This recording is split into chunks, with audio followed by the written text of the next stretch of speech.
Obrigado, Eduardo,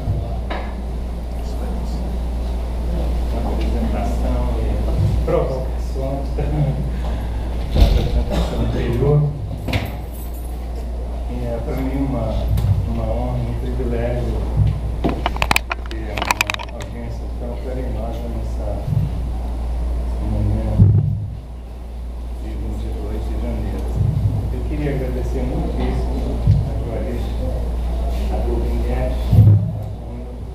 a João, que tão prontamente acederam ao convite para participar dessa banca examinadora. Esse momento, ele pretende ser a memória. Nós somos, em grande extensão, o que são as nossas memórias. Então, eu acho que é útil e importante deixá-los ver, tanto para a memória institucional quanto para a banca examinadora, um pouco do que foi essa trajetória, deixando ver os ambientes onde eu vivi, né? E por conta desses ambientes, o que eu vim a ser ao longo dos anos. Então, inicialmente, eu queria dizer que eu não tenho como pagar a dívida com meus pais,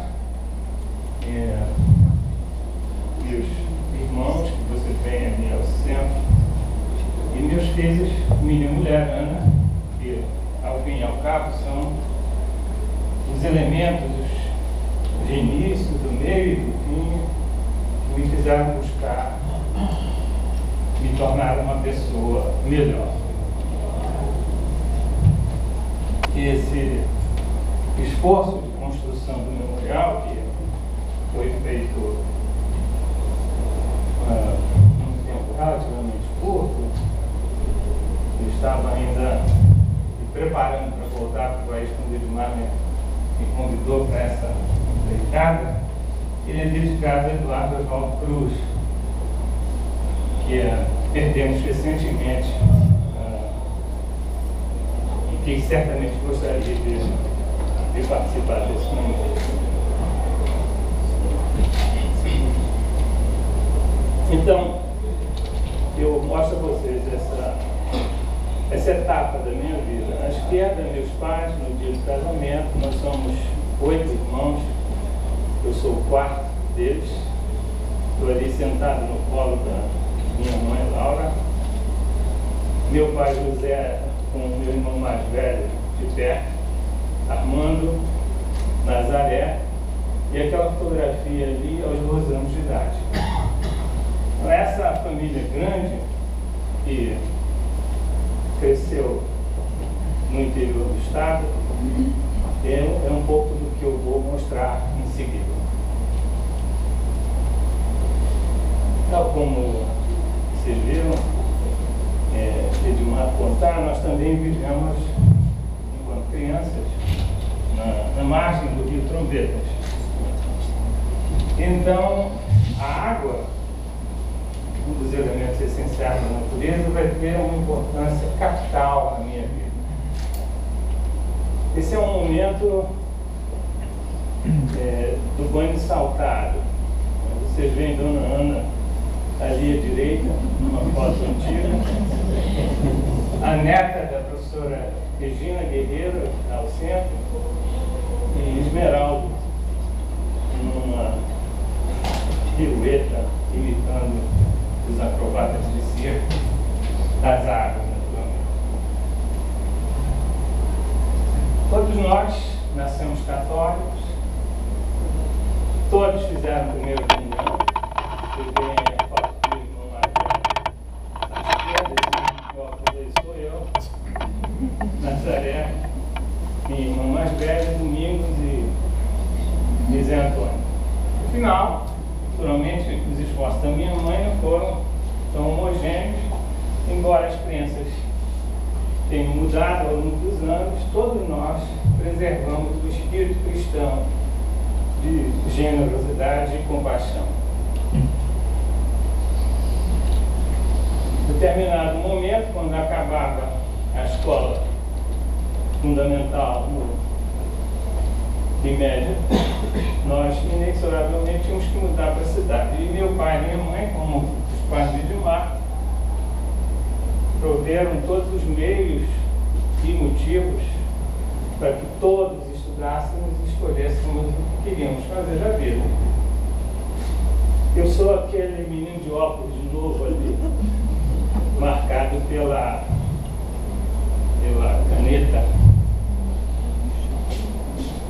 na primeira série de curso ginasial. Esse é o professor Amin Gorbach, uma figura especial, nosso professor de ciências. Ele foi a pessoa que criou perplexidade pela primeira vez na sala de aula. Ele usava as demonstrações com muita proficiência e didática. Era como o Edmar.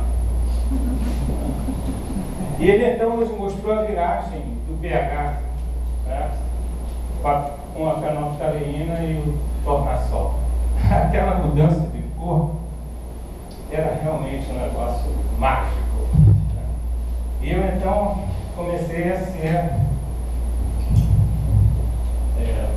subrepticiamente guindado a pensar em ciência a partir da primeira série ginasial. Esses meninos que vocês veem aí são hoje quase todos professores, engenheiros, médicos, quase todos nas ciências naturais. Eu quero crer que a Milton teve uma influência importante nesse processo. Eu nunca fui um aluno excepcional, vocês veem pelas notas, né? Mas no ensino médio, Luiz Carlos Silveira, que participava de um grupo de ciências na 16 de novembro, no Purão do 16 de novembro, me convidou para fazer parte desse pomposo movimento chamado Movimento Científico da Amazônia. E que era, na verdade, um clube de ciências onde a gente gastava as tardes de sábado fazendo experimentos. Construía foguetes, né? Às vezes sem sucesso, às vezes com sucesso, e preparavam-se demonstrações para as feiras de ciências, enfim. Havia um núcleo mínimo de pessoas que curtia fazer essas coisas que não são habituais na escola e que, portanto, ganhavam um espaço privilegiado nesses clubes de ciências.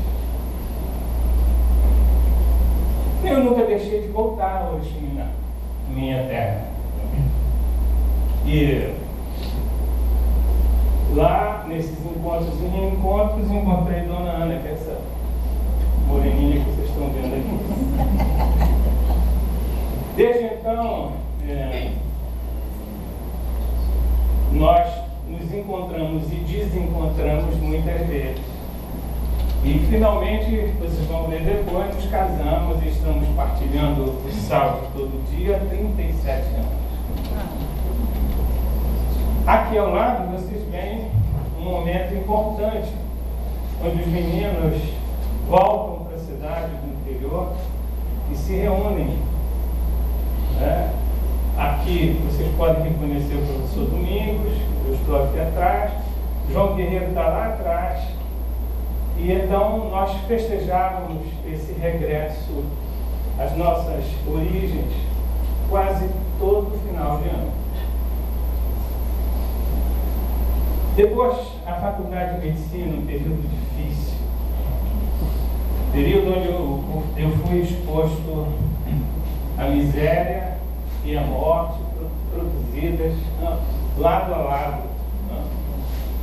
Mas nesse exercício, encontramos professores notáveis. Ronaldo Araújo e José Monteiro Leite foram pessoas que certamente marcaram a nossa geração.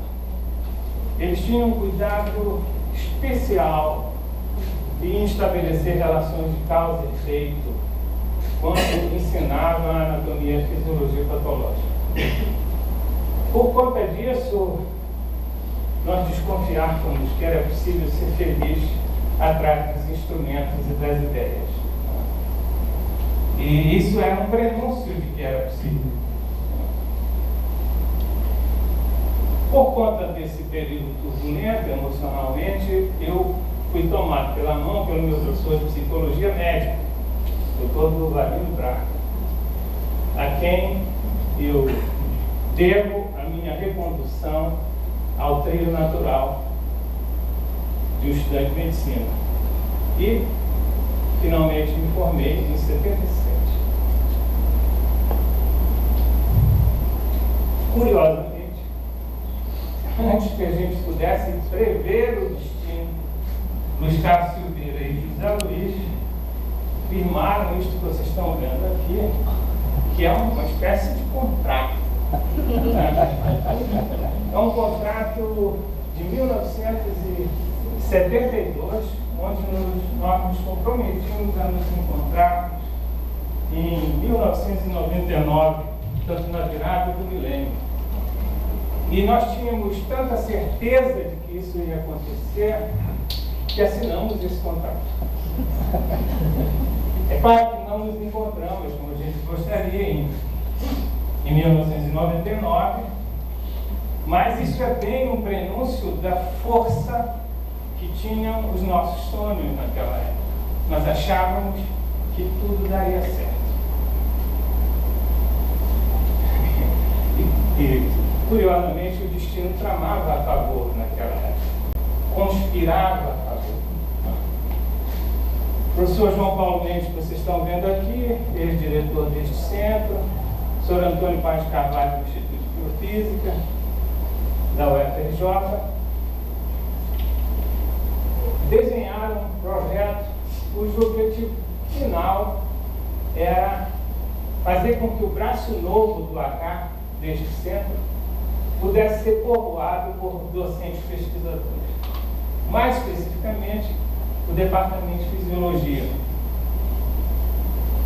E eles eram colegas do Conselho Nacional de Educação. E então fizeram um movimento importante envolvendo o Instituto de Biofísica da Universidade Federal do Rio de Janeiro, a Faculdade de Medicina de Ribeirão Preto.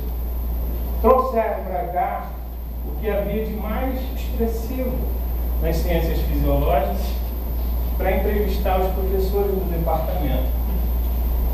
Nós já tínhamos uma professora em Ribeirão Preto, a professora Virgínia Lobato dos Santos, mas era a única pessoa efetivamente envolvida em ciência no nosso departamento.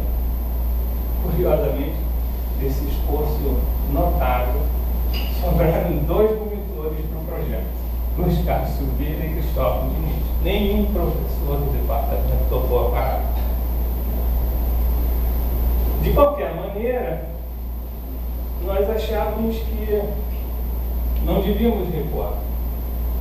E então, fomos convidados para fazer o concurso da pós-graduação no Rio de Janeiro, Luiz Carlos Silveira e eu. E fomos para as mãos de Antônio Paz Carvalho, que era, à época, o eletrofisiologista cardíaco mais importante da América Latina. E ele, então, rapidamente nos fez revisitar a fisiologia completamente. Participamos como alunos regulares do curso de graduação em medicina da UFRJ em todos os módulos. Ele se certificava de passar as provas para nós, para garantir que nós estávamos estudando. Nós então fizemos o concurso no janeiro subsequente e ele nos anunciara que, se nós não fôssemos bem-sucedidos, podíamos arrumar as malas e voltar para casa. Porque ele não faria nenhum movimento no sentido de interceder pela nossa permanência lá. E eu fiquei tão entusiasmado de ter passado no concurso para a pós-graduação que me casei.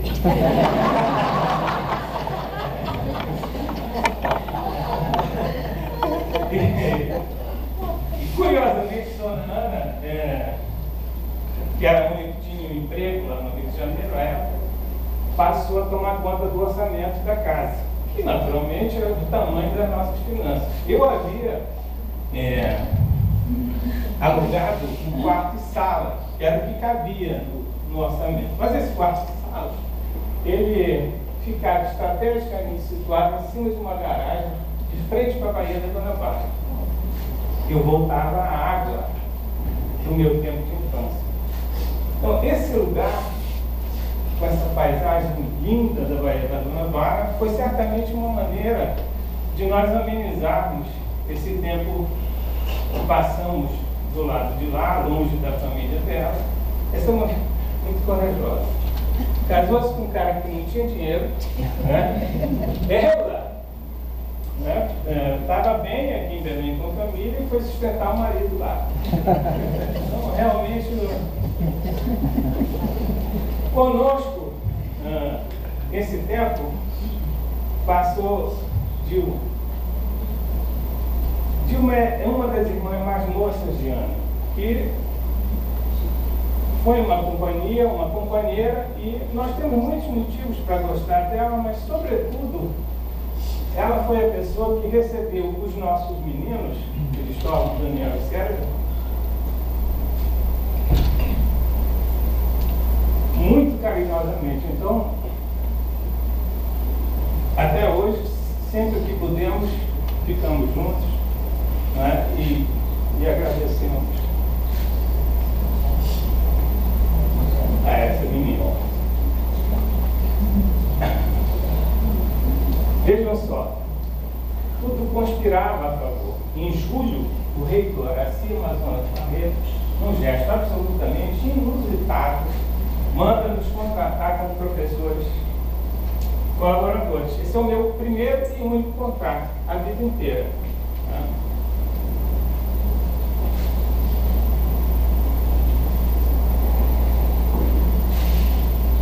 Nessa época, nós fomos contratados como 20 horas, depois, quando voltamos para Belém, passamos a dedicação exclusiva e permanecemos assim todo o período até o tempo presente. Terminamos o mestrado sob a orientação de Eduardo Valdo Cruz, que tinha a clara evidência de que seria necessário para o nosso retorno. E ele então nos fez, nos habilitou, e quando ele não podia, mandava nos habilitar em toda a tecnologia que a gente ia precisar quando voltasse para casa. E assim foi feito.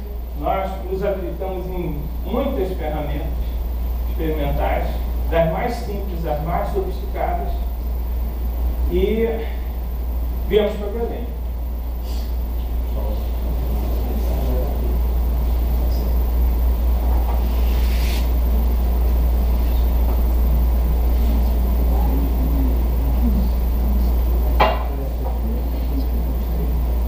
A vinda para Belém, ela nos brindou com os meus filhos.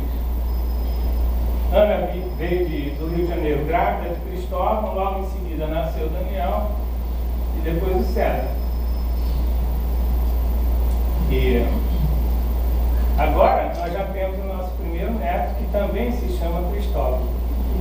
3 gerações de Cristóvão. Aqui no Centro de Ciências Biológicas, o nosso primeiro campo foi este, o Laboratório de Fisiologia dos Tecidos Excitáveis, aquele onde Edmar descreve como o campo de concentração da iniciação.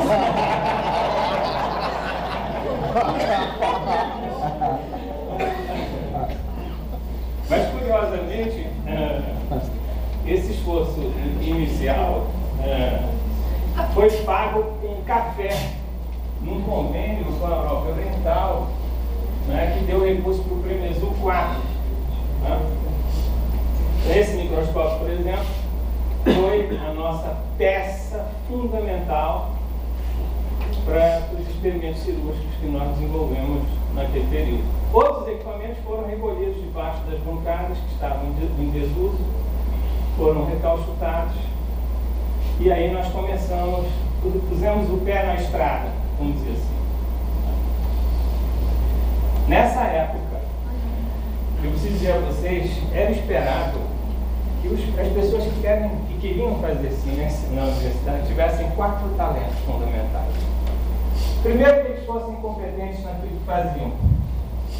2, que eles conseguissem ganhar da burocracia. 3, que eles fossem capazes de captar seus próprios recursos.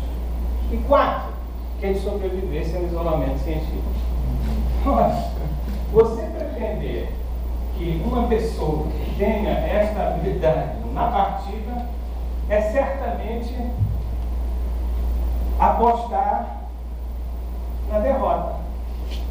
Nós, de fato, quando fizemos a conta pela primeira vez, descobrimos que de cada 10 doutores formados, 6 não conseguiam recurso para o financiamento. Isso implicava numa mortalidade acadêmica de alto grau. Vocês vão ver que depois a minha carreira muda numa tentativa de enfrentar esse dilema dos 4 talentos, né, que a gente exigia missionariamente das pessoas. Mas eu devo dizer que nós fomos muito afortunados. Manuel da Silva Bilho, à época, um estudante de biologia, tinha na ponta dos dedos e no cérebro o talento que era necessário para o desenvolvimento da mecânica fina que a gente ia necessitar na construção de equipamentos e na eletrônica. Então ele foi uma peça fundamental para que Luiz Carlos e Cristóvão desenvolvessem as suas teses de doutorado integralmente, com técnicas que a gente aprendeu a fazer no estudo de biofísica, numa região onde a eletrofisiologia simplesmente não existia. O único registro que aqui havia sido feito foi feito por Schwartzman no Museu Paraense Emílio Gueldes na década de 60 no técnico do polígono do Tralhoto. Então Manuel deu uma contribuição notável durante esse período. Nós fomos os primeiros a registrar a atividade elétrica de neurônios isolados na região tropical. Conosco também participou,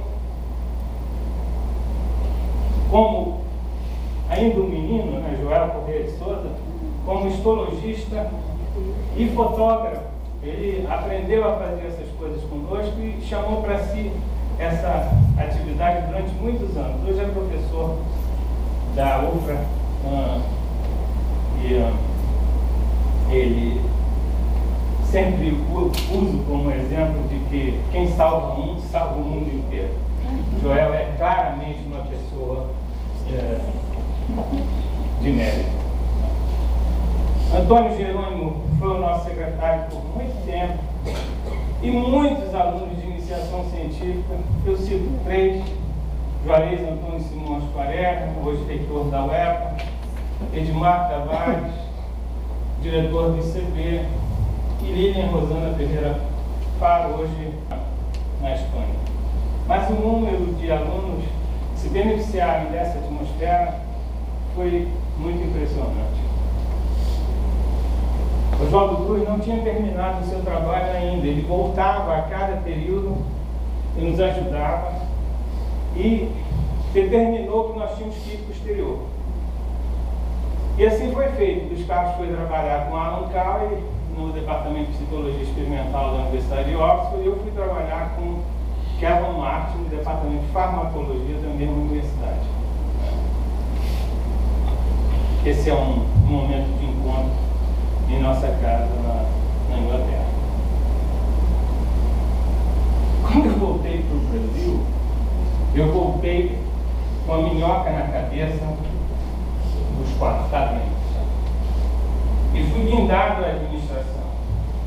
Eu esperava, eu admito ingenuamente, que nós seríamos capazes de destruir a burocracia e colocar a serviço daqueles que faziam acontecer de fato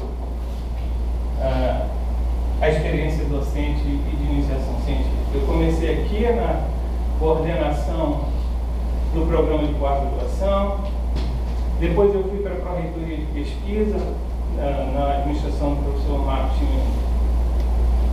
Marcos Chimenez foi o último reitor que ainda viveu recursos razoáveis provindos do Ministério da Educação. Quando ele passa a reitoria para mim, nós estávamos no epicentro da crise daqueles tempos picudos aqui num duplo sentido. Certo? Por quê? Porque tínhamos um acadêmico importante na presidência da República e isso não conseguiu evitar que as universidades públicas passassem por um período tão difícil como aquele que eu vivi enquanto estava reitor. Na Pró-Reitoria de Pesquisa, entretanto, ainda na administração de Marcos Chimenez, nós fizemos algumas coisas interessantes que eu vou mencionar, porque considero que ela instala uma certa cultura diferente na UFPR. A primeira coisa que fizemos, portanto, foi o diagnóstico das assimetrias regionais, enquanto Pró-Reitor de Pesquisa.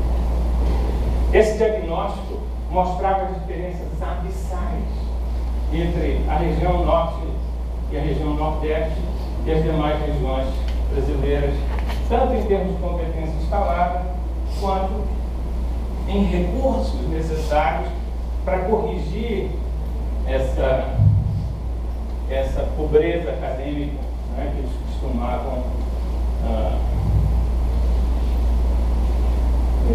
rotular. Né?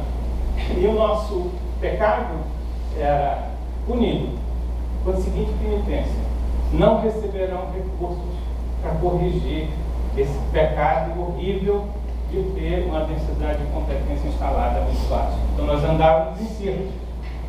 Não há competência instalada, não há recursos. Né?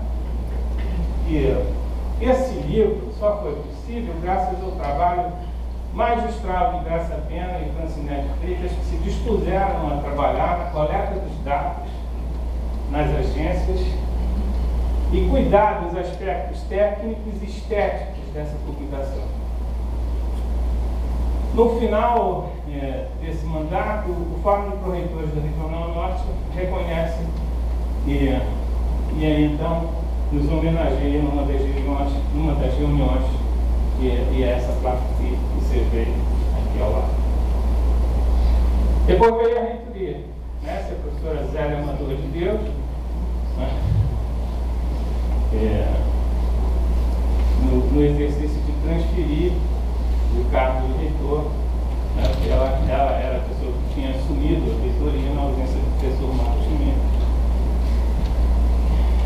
E eu posso garantir a vocês que foi esse o período mais difícil da minha carreira, né? O de reitor da Universidade Federal do Pará. Por todas as razões. Eu vou dizer algumas delas, mas não todas, por uma questão temporal. Quem realmente gostou desse salto foi minha mãe. Minha mãe achou o máximo. Então, você tem a alegria dela de me dar um abraço no dia da posse.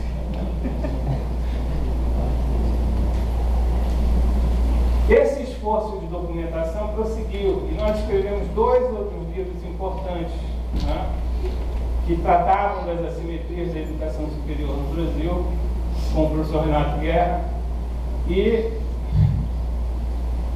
escrevemos um outro livro em associação com o professor José Miguel Veloso, também da matemática, que tratava da dificuldade de acesso ao ensino superior se você era originário de uma escola pública ou não tinha acesso às escolas sofisticadas que preparavam melhor para os cursos mais concorridos.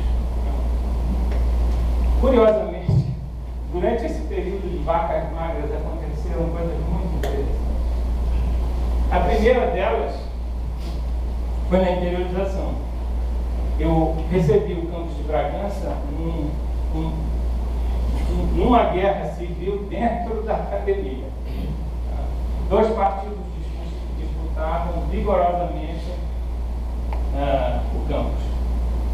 E então a presença de Horácio e Iracilda no campus de Bragança trouxe, ao longo dos anos, não apenas desenvolvimento científico sustentado com a criação do Instituto de Estudos Costeiros, mas pacificou o campus e permitiu que aquele campus crescesse dramaticamente ao longo dos anos. Meus dois filhos fizeram biologia, fizeram no campus de Bragança. O outro exemplo importante foi o trabalho do professor Diomedes para a criação do curso de Ciências Veterinárias em Castanhal. Eu tenho que admitir aqui que a minha especialidade, num tempo desse, era vender sonhos com alforjes quase vazios. Os professores que se motivavam pelo trabalho sabiam da sua competência e sabiam que sobreviveriam, e com um mínimo de esforço seriam capazes de tocar o barco adiante. Hoje, se visitarem Castanhal, não deixem de ver o trabalho notável que começa com a turma da reprodução daqui do Centro de Ciências Biológicas, o professor Otávio acho particularmente, que tinha uma unidade avançada de reprodução animal em Castanhal, e a partir dali todo um trabalho se expande, e hoje nós temos um campus em veterinária em Castanhal invejável. A outra coisa importante foi a autonomia orçamentária e financeira dos centros e dos campos universitários. Nós achávamos que com o pouco dinheiro que tínhamos, era importante tornar a gestão um pouco mais eficiente. A outra coisa que fizemos foi a mobilidade dos servidores entre os campos, e o exemplo mais notável é do seu Curiço em Bragança, que deixa o campus de Belém, né, e vai para Bragança, e lá ele se torna uma peça central do trabalho de campo, né, que daria origem aos TCCs, às teses, às publicações daquele campus. Outra coisa importante foi o início da internet nos campos do interior, né, e a fibra ótica no campus de Belém. Mas a coisa que realmente fez diferença foi a aceleração da capacitação docente. Naquele período, nós mandamos muitos professores para a pós-graduação. E o nosso compromisso era o contrato dos professores substitutos, né, que substituiriam os professores que se motivassem para o deslocamento.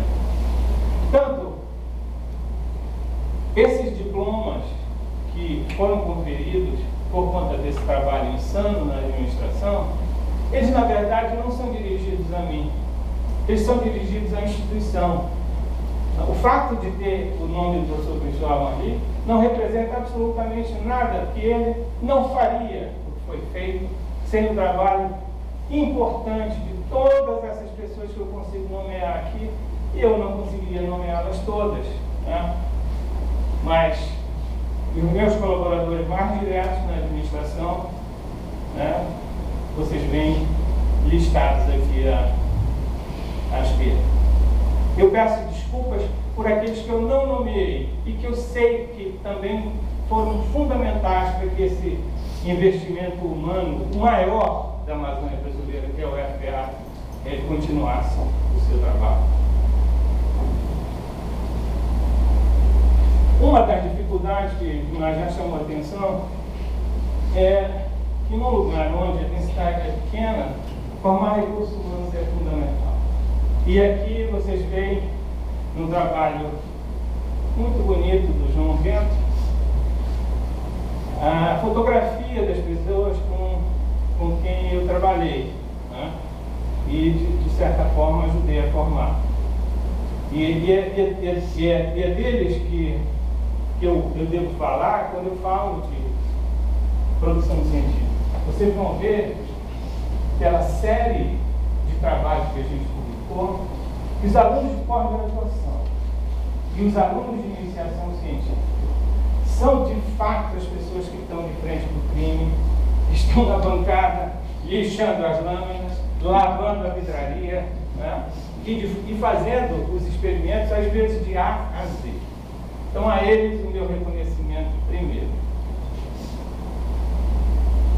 Uma imagem visual, vocês veem um pouco essa turma que foi formada. Essa é uma animação que o Fábio Rendeiro fez para mim para facilitar a exposição dos nomes dessas pessoas sem que eu tenha que ler e cansá-los nesse momento.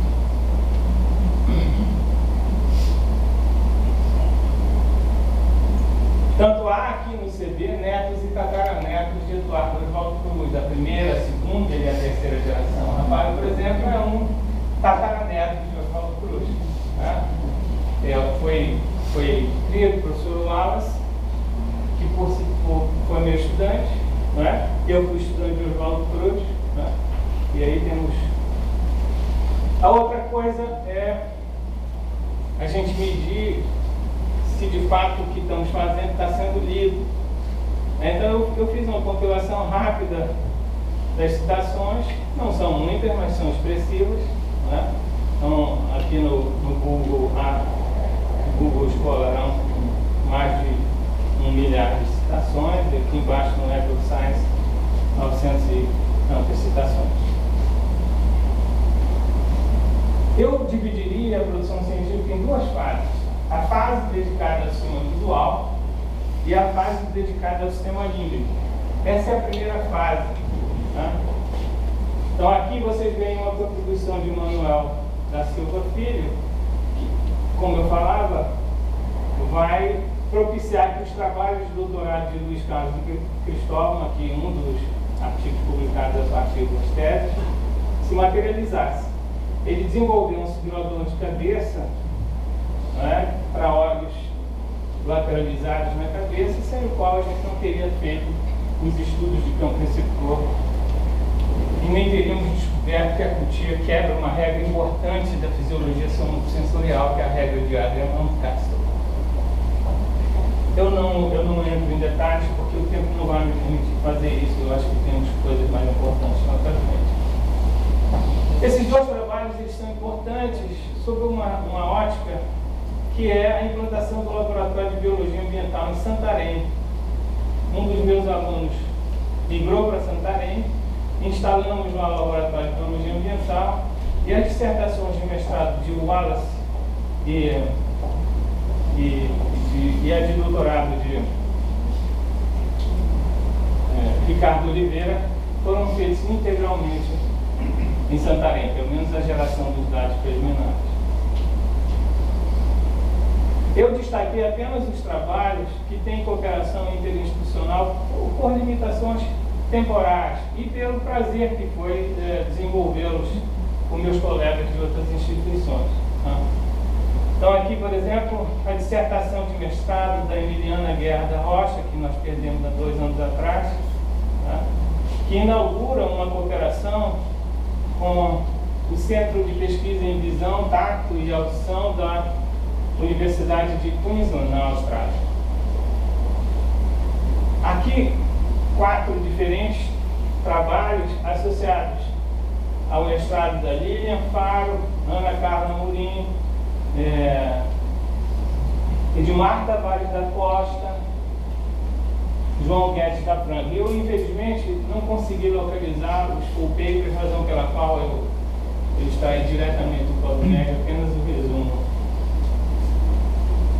Aqui, um trabalho arquitetônico importante que nos habilitou ao estudo da anatomia detalhada do córtex visual, que fez parte da minha tese de doutorado, e um trabalho de síntese, que foi parte da tese da professora Ivanira Amaral Dias, sob orientação do professor Antônio Pereira, e parte da minha tese de doutorado no córtex somestésico e visual da cutícula. Aí começamos uma vida nova depois que eu voltei do pós-doutorado, que foi a de mudar o foco do que eu estava fazendo na direção das doenças neurodegenerativas e a influência da infecção nesse processo. Esse laboratório só foi possível, como mencionara Edmar, pelo financiamento FINEP e pela iniciativa quase que pessoal de Ricardo Gadassi, o diretor do CPI à época, convencendo os membros do comitê assessor de que era importante, relevante e que, apesar de nós não termos a mesma densidade de pesquisadores que eles exigiam nessa chamada, isso devia efetivamente ser concedido e assim foi. Duas pessoas têm sido fundamentais para a manutenção desse laboratório: Daniel Guerreiro Diniz e Márcia Kronk. Eles são responsáveis pela organização, pela logística, pela gestão administrativa de tudo que é feito aqui dentro, né? E a gestão financeira. Eu não sei até quando eu vou contar com ela, mas a minha vida tem sido muito fácil depois que ela assumiu as prestações de contas do meu projeto. Eu tenho realmente me divertido mais do que eu me divertia antes, por conta disso. Essa linha começa com um grupo super importante, que foi o grupo de iniciação científica composto pelo João Bento, Nara Lins, Nonata Treves, José Augusto Farias, Amanda Quintais, Aline Passos, Rafael Kawase. Esses meninos, sob supervisão do Colin Cunningham, instalaram uma nova linha de pesquisa, mostrando que era possível fazer. Gente jovem, animada, né, sob boa supervisão, instalaram praticamente sozinhos todos os ensaios comportamentais e neuropatológicos que possibilitaram nós trabalharmos com doença Freeman em modelo murino. Essa cooperação aqui ela é especialmente gratificante para mim. Ela é a cooperação que eu mantenho com o Rubem Guedes há muitos anos, pelo menos há mais de 15 anos desde a primeira publicação. Este é um exemplo de resultado dessa publicação no Neuroscience e corresponde à tese de doutorado de Ilane Coelho Viana. Esses outros 3 trabalhos são de alunos que orientamos em co-orientação com o professor Rubem Guedes e que também têm gerado publicações sistemáticas. Eu não consegui exaurir todos, porque eu tenho que definitivamente fazer uma seleção. Essa cooperação é feita com o Instituto Evandro Chagas, né? O Departamento de Arbovirologia, através do Pedro Vasconcelos, e a tese de doutorado de Aline Andrade Souza e do Daniel Guerreiro Diniz nasce dessa cooperação. Finalmente, a cooperação com a Universidade de Oxford, Daniel Anthony, mais recentemente, que marca a iniciação científica de Bárbara Vasconcelos sob a supervisão de Daniel Guerreiro Diniz. Esse trabalho é um trabalho extraordinário, no sentido de que ele demonstra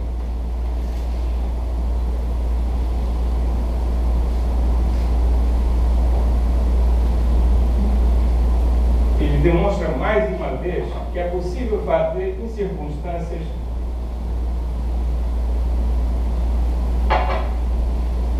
bastante adversas. Então, ele conta com uma cooperação feita com o AFAR, que é uma instituição dentro da Universidade do Canadá, da Universidade de Ontário do Canadá, com a liderança de David Sherry, e no Instituto Federal de Educação, com a liderança de Cristóvão Guerreiro Diniz, que eu apresentei a vocês. Esses meninos, que eu não me acostumei ainda a reconhecer que meus filhos cresceram, então, esses meninos fazem acontecer, com a ajuda de pessoas daqui de Belém em Bragança de novo, no Instituto Federal do Pará, que quase nenhuma investigação científica é feita, alguma coisa de notável nas palavras do Rommel. Eles mais recentemente fizeram uma conquista tecnológica importante, que é aquela de permitir que a leitura do transcriptoma possa ser feita integralmente lá, a partir de núcleos de processamento paralelos, em série paralelos de computadores que eles instalaram lá no IFPA em Bragança. Mais recentemente, a professora Márcia Cronca orienta 2 trabalhos dentro da sua área de especialidade, que é a pesquisa em odontologia, né? E agora nós temos um grupo investigando a influência dos distúrbios da mastigação sobre o declínio cognitivo senil. Nós aqui já vemos a dissertação de mestrado da Fabiola e a dissertação de mestrado da Marina Almeida. Em quase todos os trabalhos que vocês viram, há sempre um aluno de pós-graduação vinculado, mostrando esse ciclo virtuoso da iniciação científica e da pós-graduação da ciência brasileira. Finalmente, eu mostro mais 2 exemplos e encerro. A dissertação de mestrado de Daniel Guerreiro Diniz e a dissertação de mestrado de Thaís Galdino de Oliveira. Esta linha tem sido liderada por Natália Valim, que tem me dado uma satisfação enorme por interagir diretamente com os alunos de mestrado e de iniciação científica, dividindo comigo o trabalho de fazer o projeto humano, né, que é uma das linhas atuais do laboratório. E Daniel tem feito a parte translacional de bancada, mostrando que camundongos que são criados, a semelhança do que acontece com os idosos que são mantidos em instituições de longa permanência, né, sofrem alterações severas do ponto de vista cognitivo, mas que tanto num caso quanto no outro é possível recuperar a partir da estimulação sistemática num ambiente enriquecido e a estimulação multissensorial, que foi a dissertação de um mestrado da. Nessa direção, portanto, o estudo em macacos, né, intermediários entre camundongos e humanos, nesse esforço translacional, tem sido fundamental. E aqui vocês veem o trabalho de mestrado de Cristóvão, o hipocampo e o giro denteado do macaco prego, e a utilização dessa mesma espécie dos ensaios comportamentais na tese de doutorado de Carlos Santos Filho. O último grupo de atividades, que é a atividade de extensão, ela tem basicamente 2 tipos de esforço. O primeiro é levar as metodologias ativas de aprendizado a diferentes cidades do interior do estado do Pará, para tentar arrancar brilho no olhar dos alunos nas salas de aulas onde esse curso é feito. Esse trabalho tem a liderança do Daniel, do João Malheiro, do João Bento Torres Neto, no que tange aos cursos de férias, e no que tange à produção de vídeos. João Bento Torres, Cristóvão Guerreiro Diniz e Fábio Rendeiro de Oliveira. Eu deixo vocês verem um pouco, e aí eu paro um pouco de falar, porque esse vídeo vai acordá-los novamente.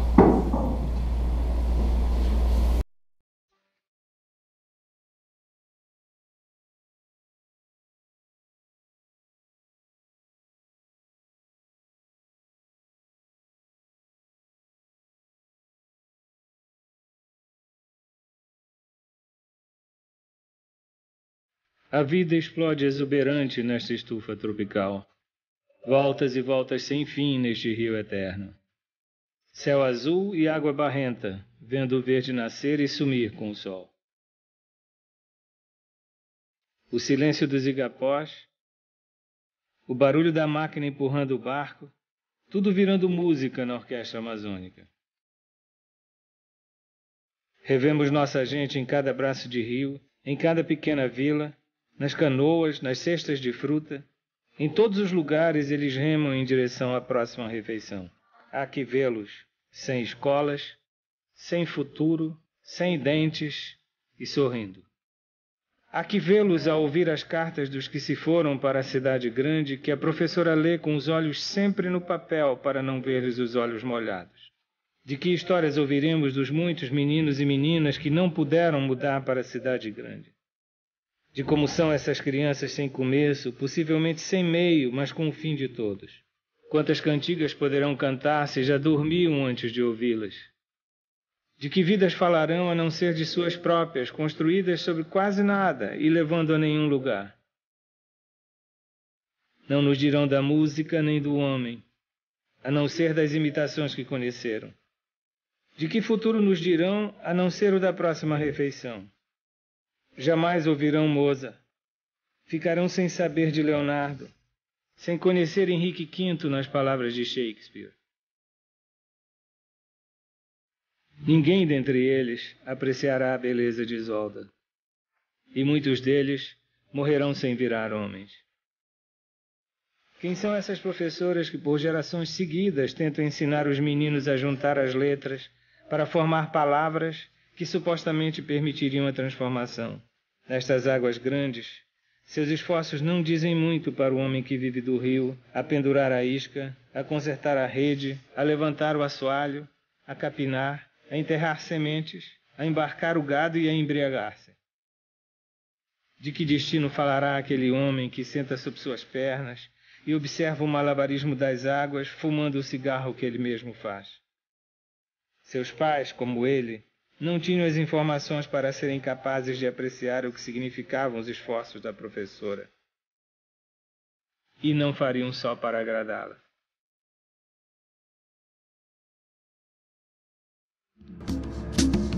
Nessa orquestra sem regentes, sem música, sem instrumentos, a criatura não saberá de si mesma, viverá sem saber de seus irmãos de outras terras e caminhará entre o amanhecer e o ocaso, e morrerá, como nós, como todos os homens. O direito inalienável que nos faz iguais através do acesso à educação e que nos habilita a usar da experiência humana acumulada, jamais será exercido em sua plenitude. Com baixa densidade populacional, a região vive o dilema produzido pelo baixo poder político agregado. O corolário é a ausência de políticas de Estado destinadas a enfrentar os desafios do desenvolvimento sustentado. Neste, a educação para a ciência é componente fundamental. As consequências desse vazio político são visíveis por todos os lados. Distribuídos nesse imenso território, os alunos precisam ser alcançados e motivados a permanecer nas escolas, a despeito de sua inadequação.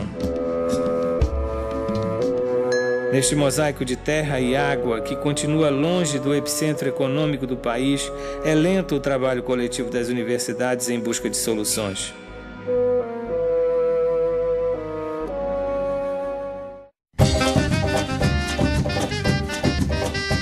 A Universidade Federal do Pará, através do projeto Educação para a Ciência, liderado pelo professor Leopoldo Demeix, envolve-se nessa tarefa. O projeto reúne esforços integrados de várias universidades brasileiras de diferentes regiões do país. Com o intuito de identificar talentos através de cursos de férias, alunos e professores do ensino médio de escolas públicas são convidados a participar de experiência pedagógica desenhada para a seleção de talentos, dando-se sequência à sua formação avançada, através da iniciação científica precoce, no caso dos alunos do ensino médio, e da pós-graduação avançada, no caso dos professores.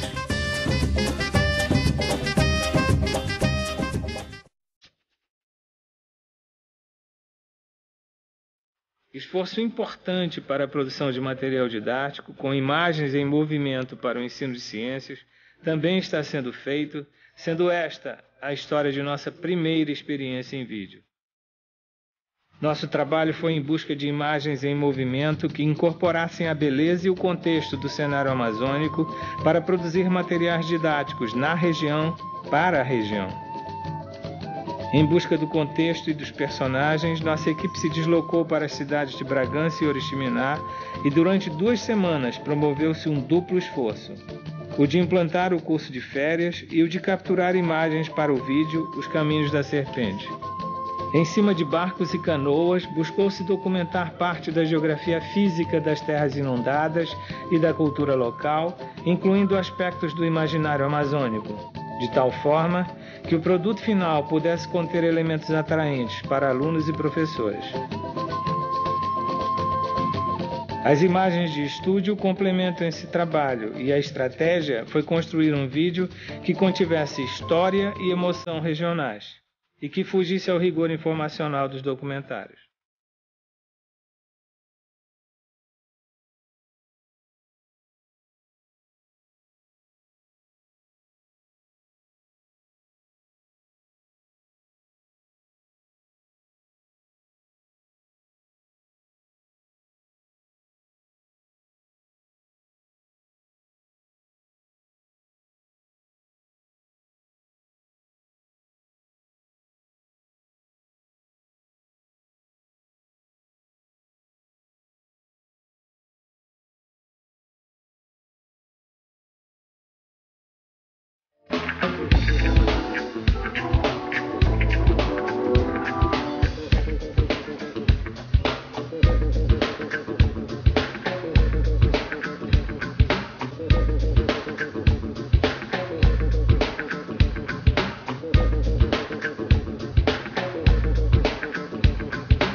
Could you be loved and be loved? Eu agora pediria mais um pouquinho para vocês verem exatamente como é que o curso de férias impacta os meninos que participam dele.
Esta é mais uma edição do Jornal Científico.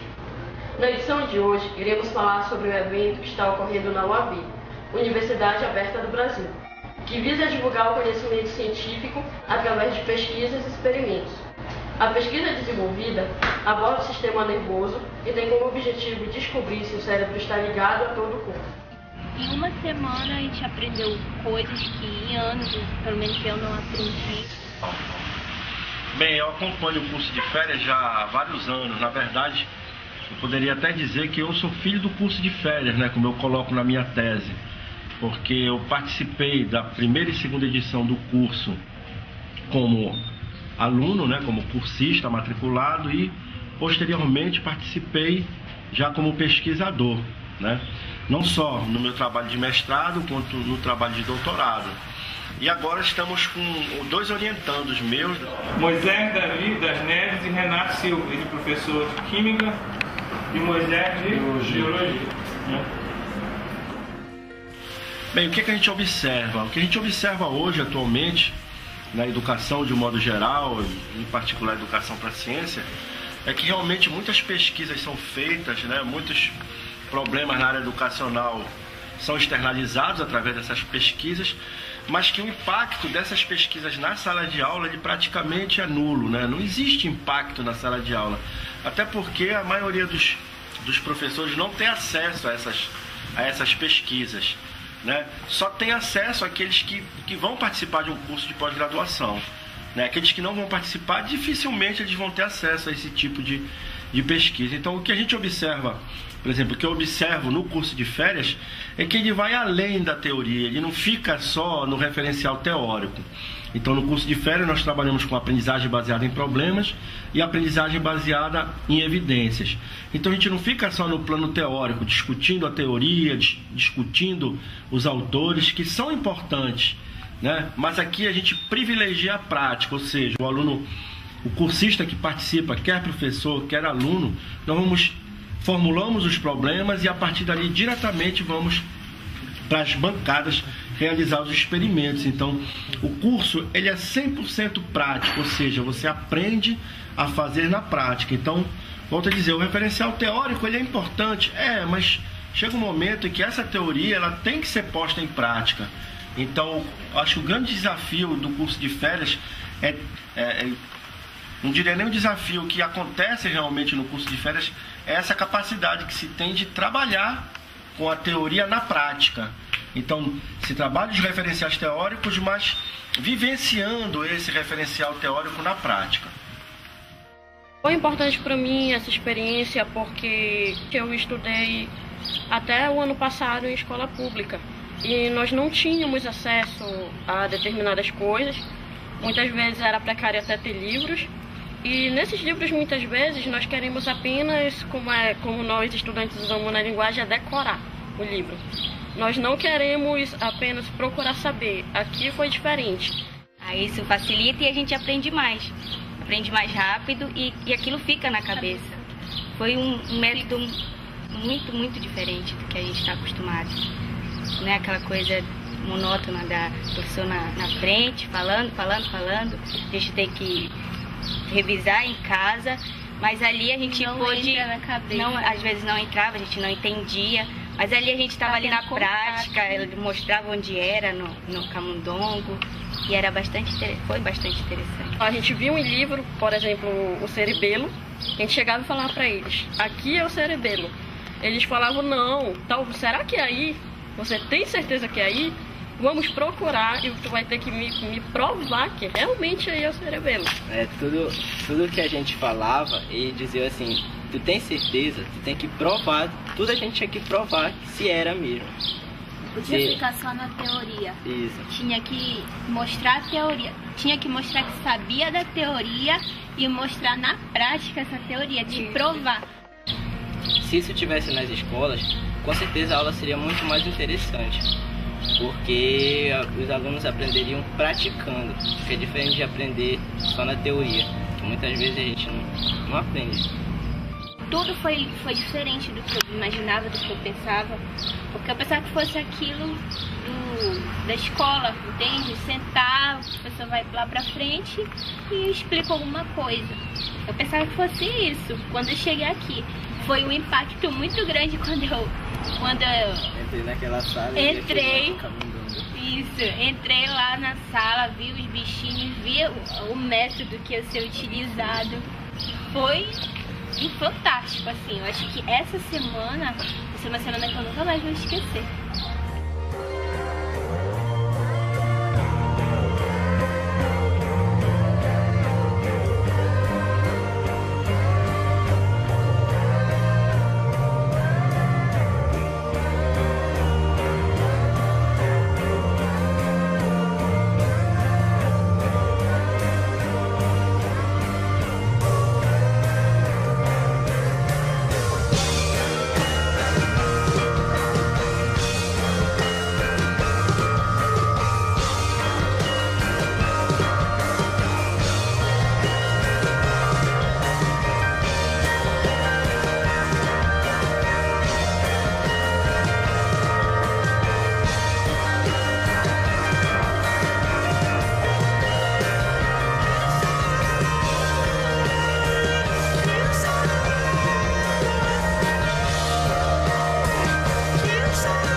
uma edição do Jornal Científico. Um bom dia e até o próximo curso de férias.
Então, nessa linha da produção de vídeos, pelo menos 5 deles que têm sido usados, o vídeo chamado Levanta-te e Anda, que conta a história do Clebson, foi recentemente usado pelo Fábio na dissertação de mestrado dele, junto com a Instituto de Bioquímica Médica da UFRJ. E para encerrar, eu peço a vocês, porque esse epílogo é quase uma síntese do que eu fiz. Eu digo, a dedicação de muitos de nós a esta instituição começou há muito. De lá para cá, apostamos nossas vidas.